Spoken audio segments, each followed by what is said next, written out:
very detailed and pertinent information as far as the pandemic is going. He's going to take us a little bit further into kind of what this means for the future of self-storage and how we need to, what we need to be paying attention to right now. So Joe, you're on mute. Oh, you just took yourself off mute. All right, great. I'm going to hand it over to you. Thanks for being here. All right, great. Thank you, Shelley. Sorry, I'm not as sophisticated as Larry. I don't have the really neat little background there, but doing the best I can here and from the home office. And it's good to see a couple of folks here. And why don't we go ahead and jump right into it? Yeah, sounds good. My screen, Shelley? I can see your screen. Your audio is good, so you are ready to go. Excellent. All right. So today's topic is legal considerations during the pandemic. I am the in-house attorney and lobbyist for the National Self-Storage Association. So you usually hear lobbyist and lawyer and you think, boo, hiss, so we hate those people. But I'm one of you. So you can like me, I hope, and I hope we're able to give you some good information today and answer any questions that you have. I'm sure many of you know that this front picture here is a picture of your state capitol in Little Rock, and we've got the rainbow and some clouds in the background. And I thought that was a good theme for today's discussion. There are a lot of bright spots, but there also are some clouds on the horizon and things that we need to be aware of to make sure that you're staying legally compliant during this, to use an overused phrase, new normal. So with that, let me go ahead and jump right into it here. And the first topic I want to discuss is late fees and lien sales. I regularly get the question, can we do lien sales right now? And the answer is a yes, but. So there is no ban in Arkansas right now, unlike a number of other states and municipalities that either did or currently do have limitations on lien sales. Arkansas is not one of those. But there are some considerations you want to keep in mind. First off, and you need to also, as the little cartoon here shows, even if you can't be called into an actual court for something you've done with your lien sale, there is the court of public opinion that you need to contend with. So what we're recommending to folks is if they do lien sales right now, and our best data is that many operators that had suspended lien sales in March and April have restarted that process now. If you do it, there are a couple of recommendations we have. The first one is make sure you're doing it online. You just don't want issues with the size of gatherings, social distancing, as we'll talk here in a minute, face coverings, and those other types of issues of, well, hey, I want to wear a mask, or the guy next to me is not wearing one, so I'm going to get mad. And you just don't need that type of situation. So do what's allowed in Arkansas and hold those online. Also, if somebody comes to you, and this is not a legal obligation, I would put it more in the terms of a moral obligation and just kind of the court of public opinion issue that I raised earlier. If somebody comes to you with what I will call a plausible, not necessarily the very best, but a plausible COVID-19 related reason for not being able to pay you. I'm not talking about the guy whose grandma has died 5 times in the last 3 months, or your frequent flyer troublesome tenants and who are swearing up and down but can't provide any documentation. If they give you a plausible reason and they can back it up with at least some documentation, hey, I was a bartender, I work for a hotel, an airline, whatever it might be, I've been laid off, my hours have been cut, I would strongly recommend that you do not do a lien sale for those tenants and find a way to move them out. We've seen quite a bit of success across the country from operators who are moving folks along either with or without a partial payment, and clearing that space out and getting it so into the hands of a tenant who's able to pay you. If you do allow, if you do accept partial payments and allow someone to continue to lease the space, you want to put that in writing and also explain in writing what the consequences are. And what I mean by that is, I think, you know, historically in the industry, and certainly I'm a major proponent historically of not accepting partial payments. I think it gets very messy as to what it means. Does it stop the lien process entirely? Does it put some pause on it? Does it move you back to square one, or do you just keep going?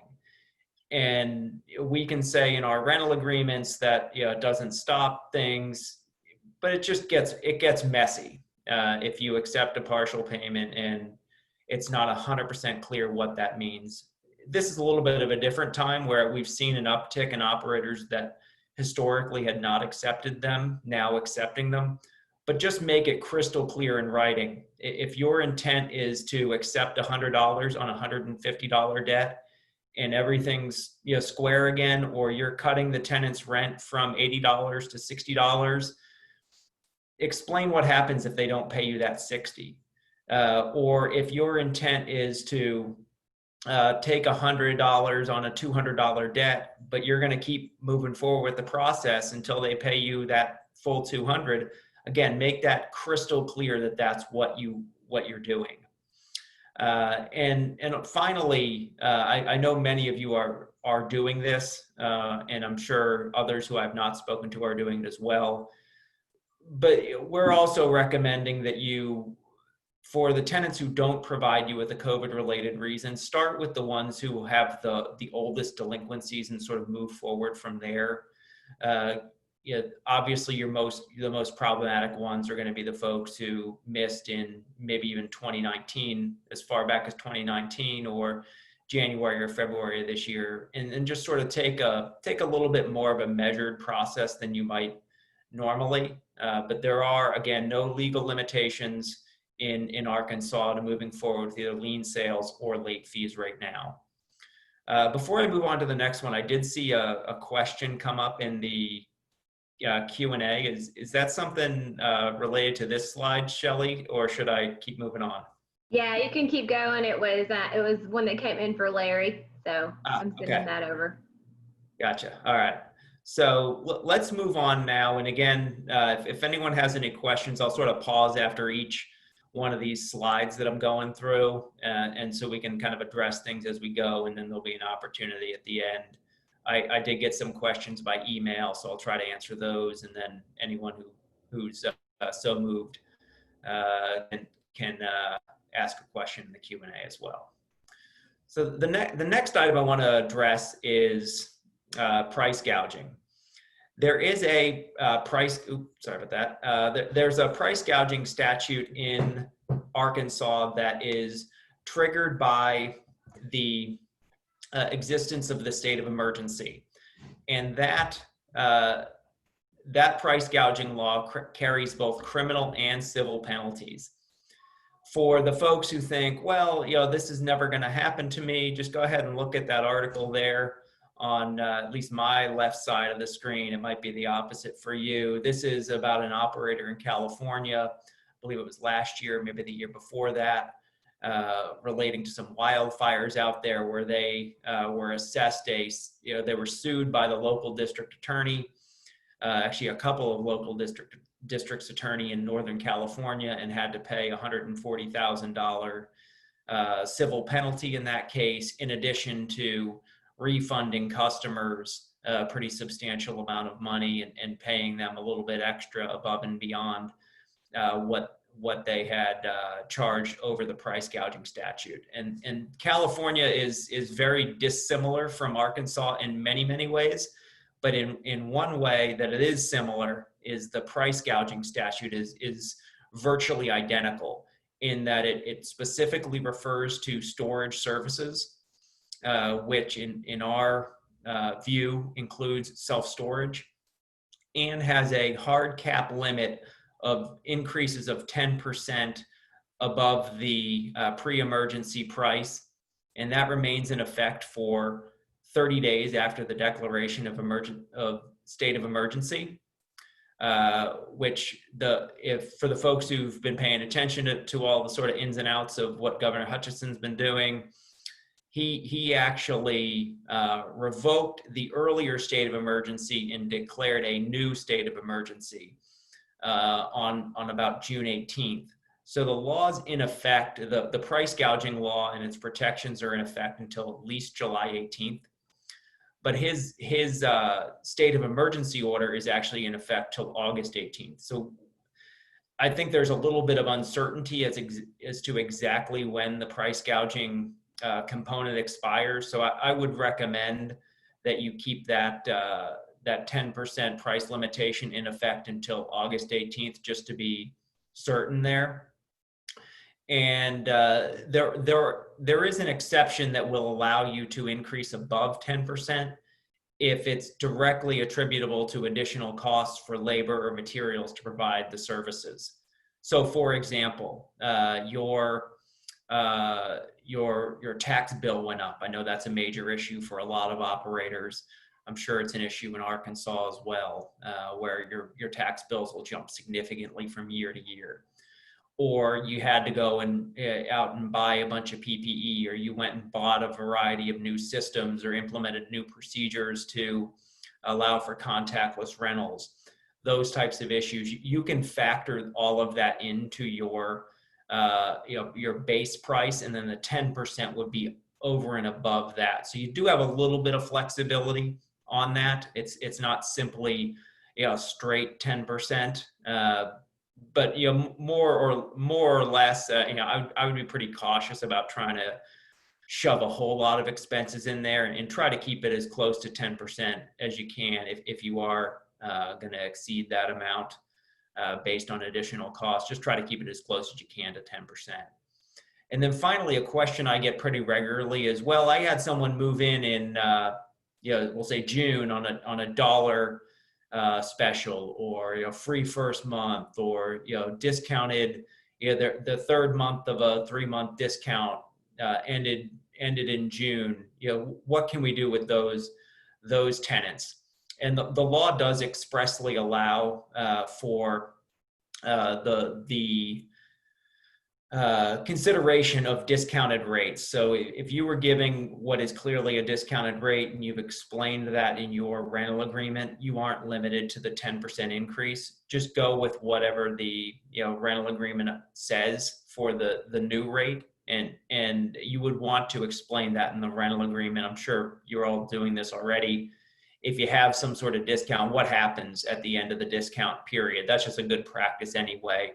But for particulars on the price gouging law, it would be the standard rate that customer receives that would be the basis for that, would be the baseline, I should say, for that 10% increase.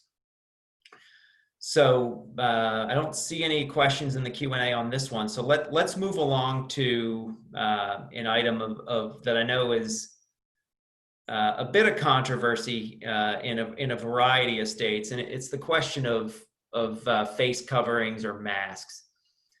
As of right now, and actually meant to look this morning, but when I prepared these slides, there was not yet a statewide mandate in Arkansas for wearing face coverings. If that changes, we'll certainly communicate that out to Shelley, who can then push it along to you. What I would say is, don't believe everything you read in the media.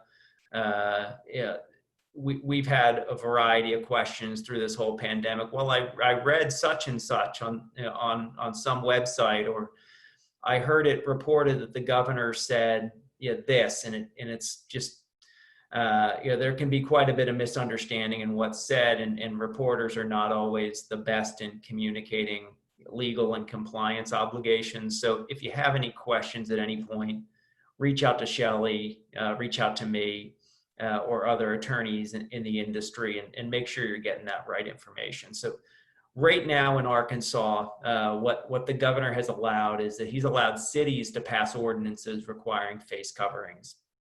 And there's actually, I got a link here where it says several cities have passed these ordinances. Little Rock is one that comes to mind. There were about a half a dozen or so when I last looked. But keep an eye on that local media. The couple important things to remember there is with the governor's order, he had provided a sample ordinance that local governments could pass.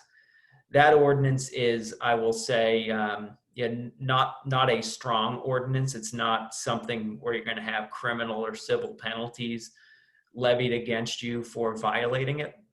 But what you want to definitely keep in mind is that the Secretary of Health in Arkansas has recommended face coverings. And therefore, you should consider whether to require them as a means of reducing your legal liability, which we're going to discuss here in a minute. So it's something that, kind of whether you're the gentleman on the one side here, don't tread on me or don't spread on me, whatever your perspective is on this issue, it's something that you will have additional legal protection if you require your employees and customers to wear these face coverings when they come onto your property. You are private property owners, so there is no limit on you requiring that somebody wear a face covering, just like you can require someone to wear shoes or a shirt or whatever else. When they come onto your property, you can require that they wear a face mask. It's your property. You get to decide that. But in addition to that, you do have this lawsuit liability, or lawsuit immunity.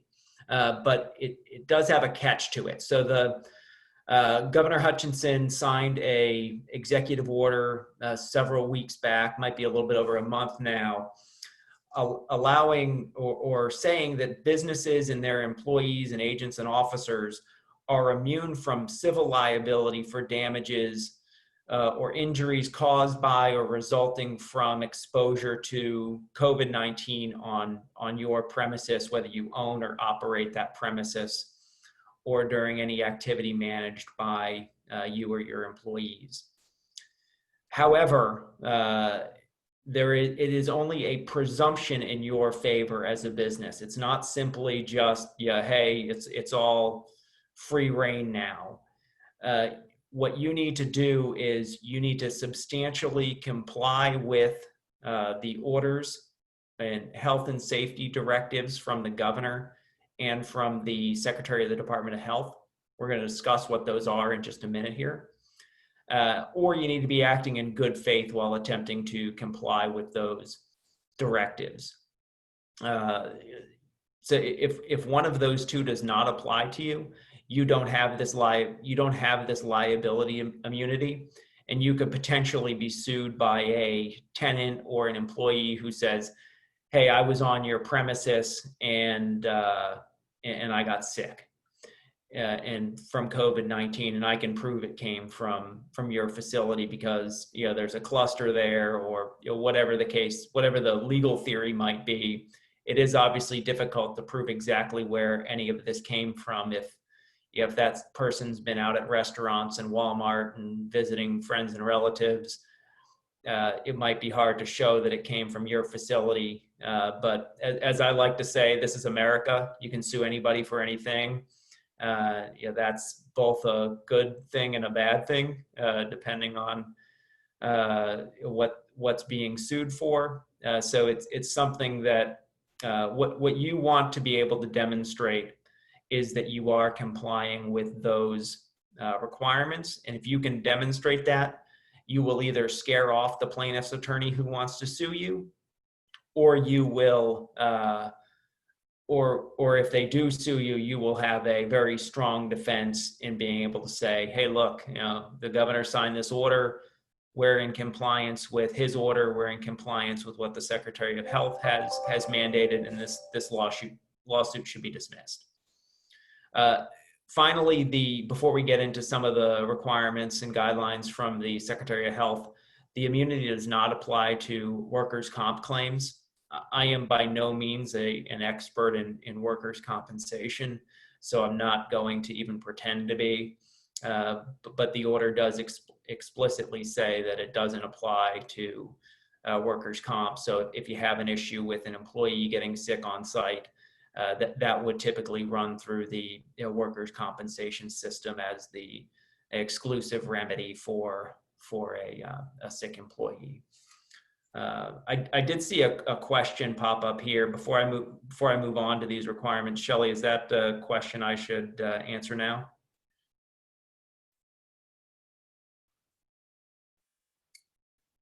All right, maybe Shelley stepped away for a second. Let me take a look. So the question here is, can you clarify the mask requirement? Our ordinance only says exhorted to wear, not legally binding. Yes, that's right. So the ordinances that the governor has allowed are what I would call strong suggestions or exhortations, as this question put it. It is not a legally binding requirement. But if you want the lawsuit immunity, you need to show that you are in substantial compliance with the requirements of the Department of Health. And one of those here, as you will see, I'm not going to read through each one of these because we could spend a whole day talking about these, but I did highlight a few of them. And I've got a link here up in the heading where you can see the full set of documents from the governor and from the Secretary of Health that you would need to comply with. I did try to put them all in here in these 4 slides. But one of them you'll see here is employees entering a facility should wear a mask or face covering when doing so, marking off 6 feet so people can be properly spaced out. Typically not going to be an issue at a self-storage facility because you don't usually have more than a handful of people in there at a given time. But the mask or face covering requirement is an important one on this slide. So moving on here, the next set here is the customers and members of the public being strongly encouraged to wear a face covering.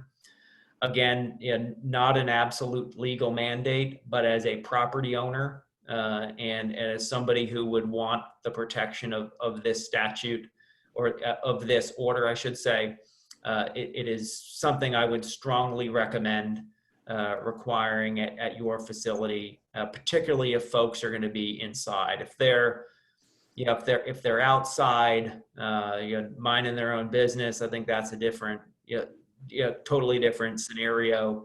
But if they're inside interacting with other customers or interacting with your staff, I would again strongly recommend that you require masks. The next one here does have a little bit of controversy to it, screening employees for various symptoms at the beginning of their workday, such as sore throat, loss of taste or smell, elevated temperature. From what I'm reading here, my wife's a school nurse, so I'm and is dealing with trying to determine how all of these issues apply in the school context. So I probably know a little more than I should about some of this stuff. But some of this is a bit of a I'll say,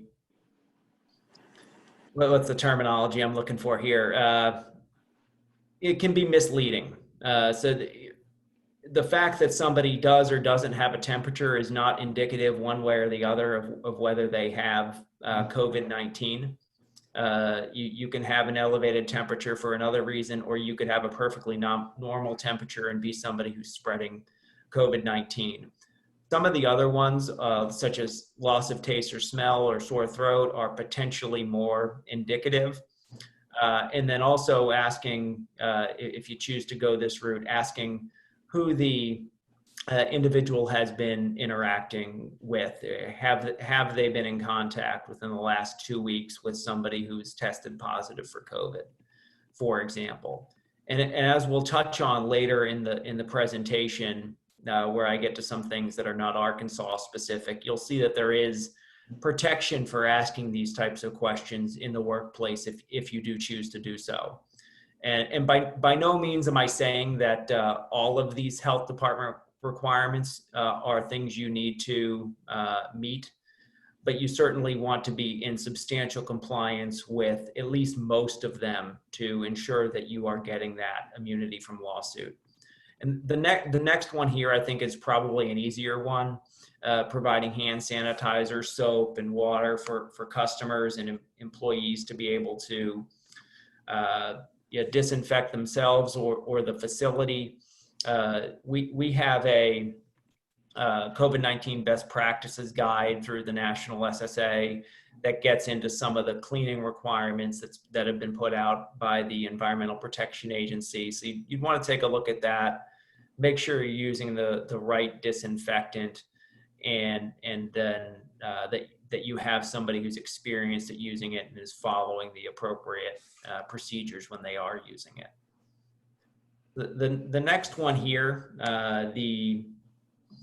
as we'll touch on in a minute, the Department of Health does encourage all retail businesses. Self-storage isn't typically considered retail, but I think for purposes of this, it does make sense to comply with this suggestion or guideline of encouraging ways of providing contactless payment systems. This has been something that the industry has done actually very well and rapidly. I think quite to the credit of the industry in this regard, that they've responded very quickly in providing these options for tenants. And then if you do have somebody who comes in to transact business in person, that you immediately disinfect all payment portals, pens, and styluses after each use.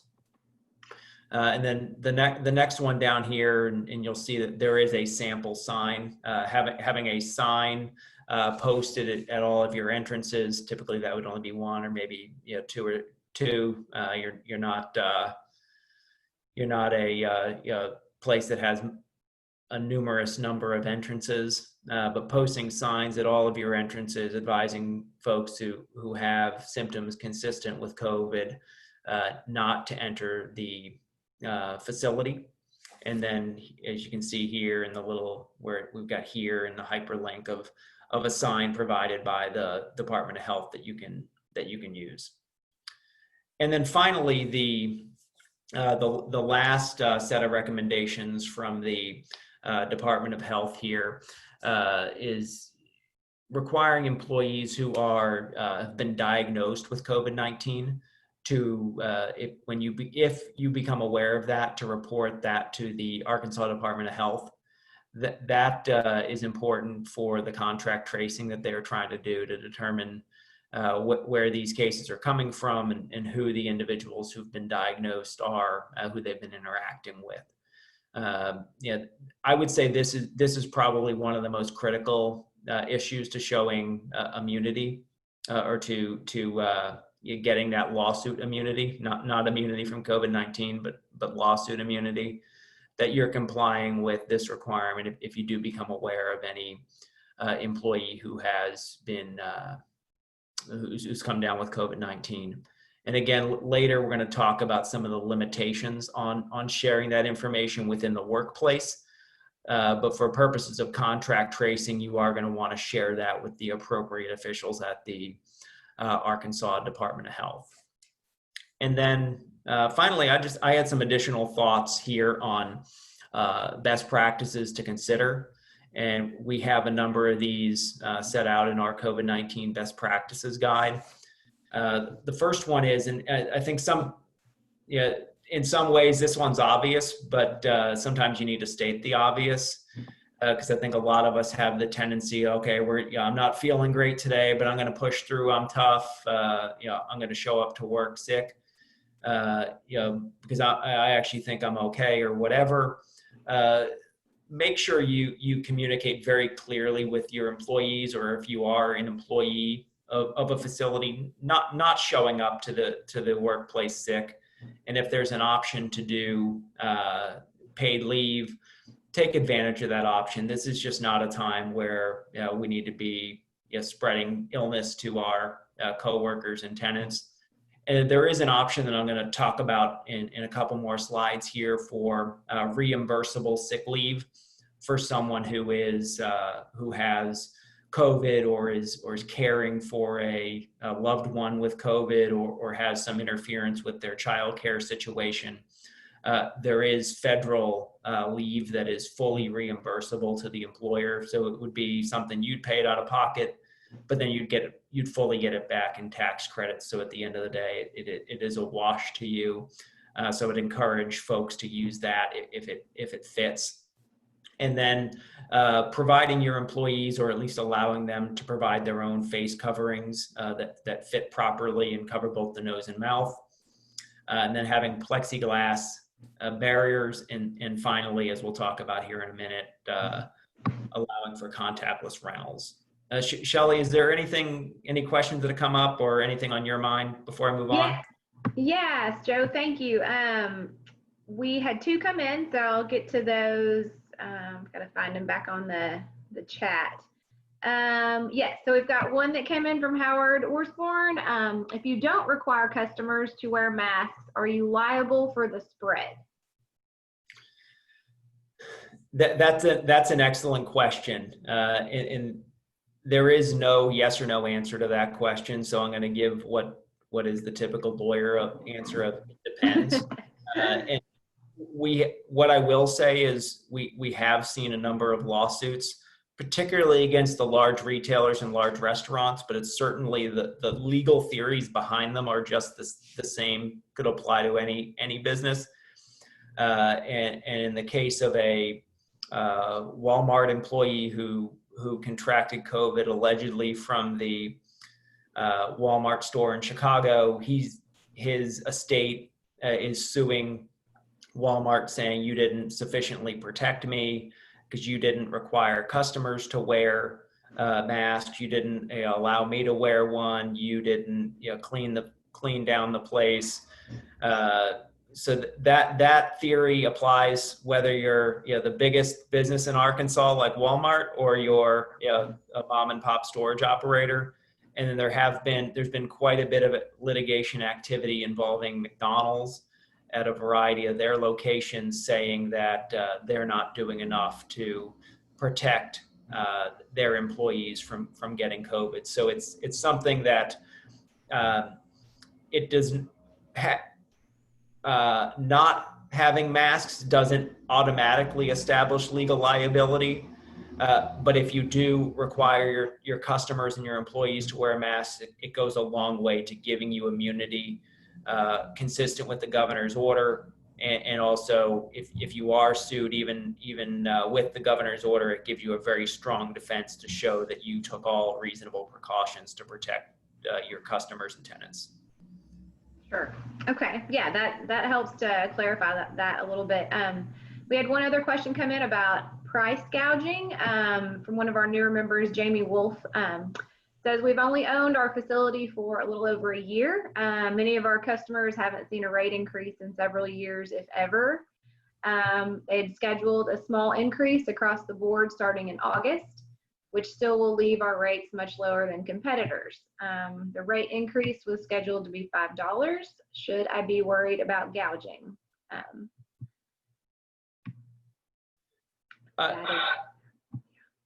Okay, Jamie, I don't think you're going to have a gouging issue unless you've got tenants who are at the very low rates of $50 or less.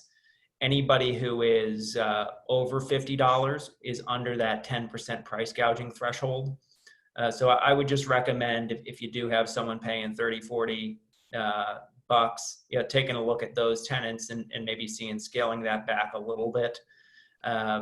But for the most part, you should be fine because you're below that 10% price gouging threshold.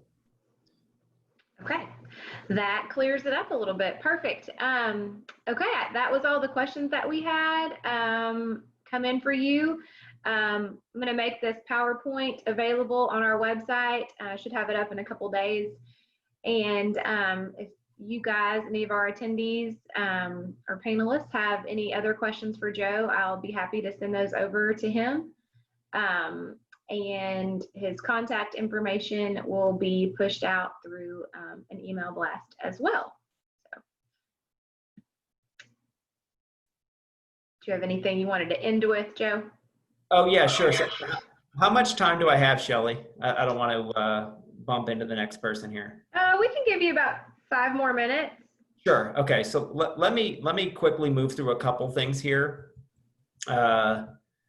So the first one I want to talk about is contact-free considerations.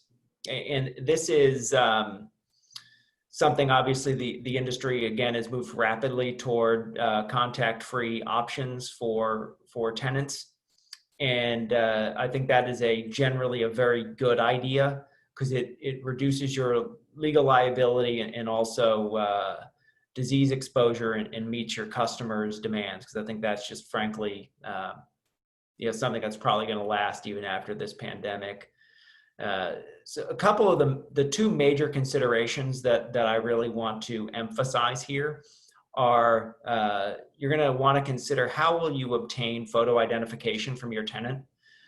This is something, by law, you're not legally required to have photo identification, but it is certainly something that many folks do, and I think is a very good practice to have in place, just to test to make sure that this tenant is who they say they are.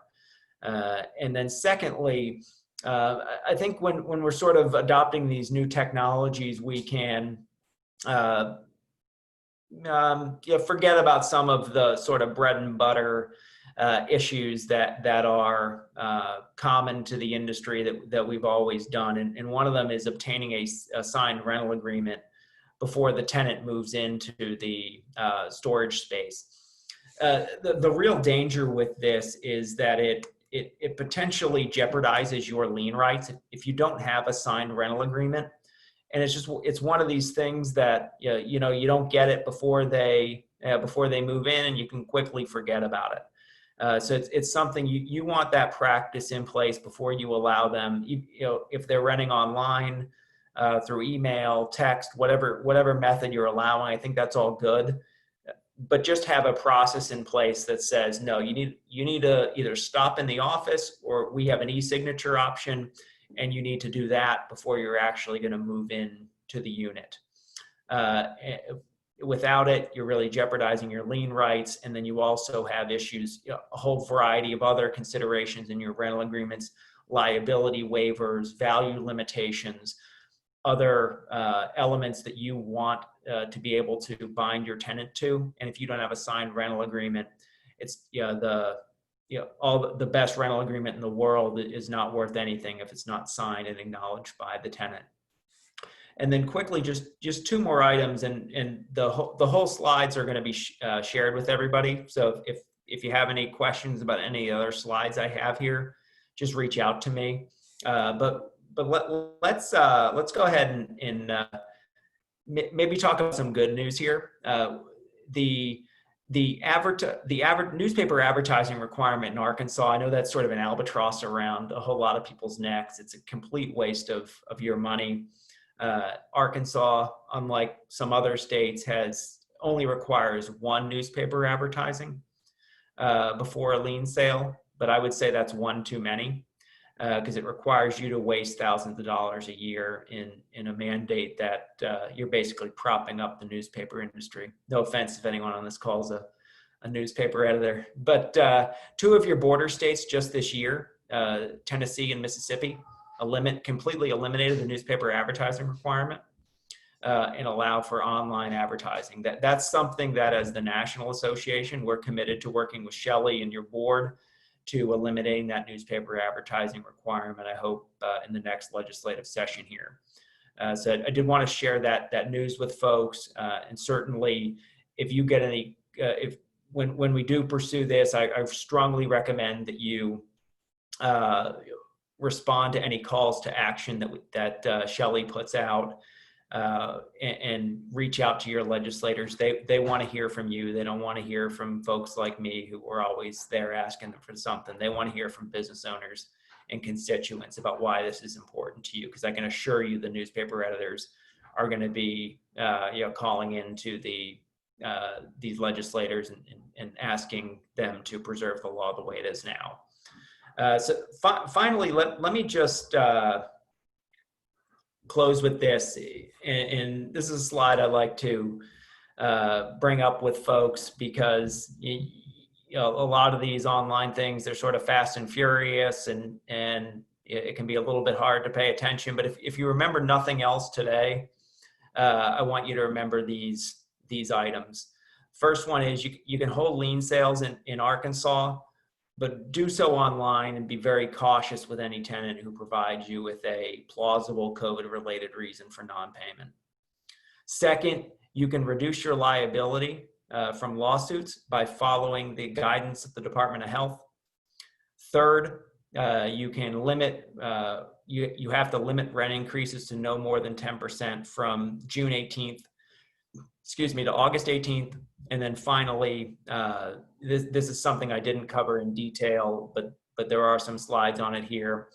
Provide notice to your employees of the new federal leave law. If that's something that you don't know about, you're not aware of the new federal leave law, send me an email directly and I'll get you that notice. So with that, thank you to Shelley and the Arkansas Board and Association. It's been a pleasure chatting with everyone today, and I wish you all well. Thank you. Thank you so much, Joe. We really appreciate that clarification on a lot of the things that are new to us this year and over the past few months. And thank you again for the SSA support from you for us legislatively. We really appreciate it. So yeah, like Joe said, I'll have these the PowerPoint up on our website under member resources very soon.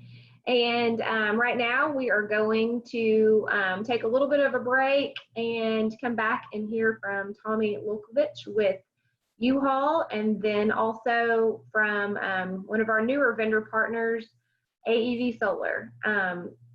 His presentation is going to be